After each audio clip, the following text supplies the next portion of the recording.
Suicide also affects both men and women, but men is to the men is more rampant or affects them more.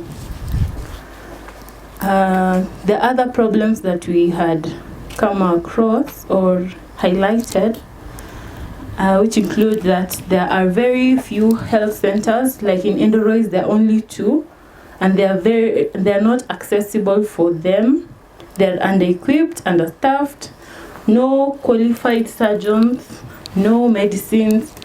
Nurses are not specialized to give services. The other problem with the same is corruption and embezzlement of funds or resources in the same facilities, which is led by the poor management and the leadership. The other issue ni kwamba due to the long distances or the facility, you find that women are not attending at an antenatal clinic, meaning they don't attend those clinics before they deliver. So you find they undergo challenges. Hepatitis B patients have no information that this infection is different from HIV and AIDS. So you can find that a hepatitis B patient taking ARVs, that is a very not healthy way of understanding their health. Abortion is unsafe and very risky. It affects both married and young mothers. Cancer screening is not a service that reaches us. So the identification of these cancers is not done in time. So people die of cancer.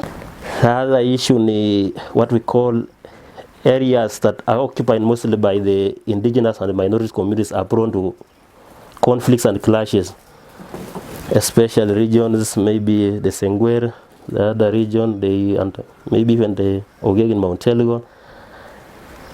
The Minorities in Baringo also experience the same, so you find. We have the inequitable accessible health facilities. For instance, in Mount Elgon, we have only one health facility, whereby people get difficulties in reaching the point of where they can get or access health. The target of ending epidemics, that is 3.3, I think. Ending the epidemic of AIDS, tuberculosis, malaria, neglected tropical diseases, and combat hepatitis, waterborne diseases, and etc.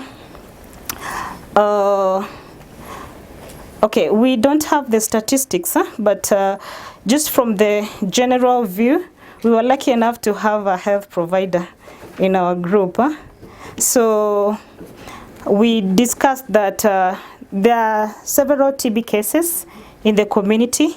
However, the facilities, despite being distant, we felt they are equipped to respond to suspected TB cases. We are told right now, if you present with a cough, they test you. Yeah, they recommend a TB test, and there's also a referral system in the event such facilities are not there in the dispensaries or in the health facilities. You're referred to another place so that it's detected early and it's treated. For HIV again, earlier on, I had Kerosi mention that people don't say, you find that people don't say that their own died of HIV. But we still feel that, despite stigma has reduced, but despite that, we don't really know the actual deaths occurring from HIV, unless it's a death that occurred in a health facility. But for the home deaths, families still don't disclose, so we really don't have a clear view of if it's reduced or if deaths are being caused by HIV or any other disease. Progress with their lives. HIV stigmatization is very high. HIV testing does not take place. Only pregnant mothers are tested, and that is due to necessity. If they are not pregnant, they will never know their HIV status. Counseling on HIV does not take place for our people.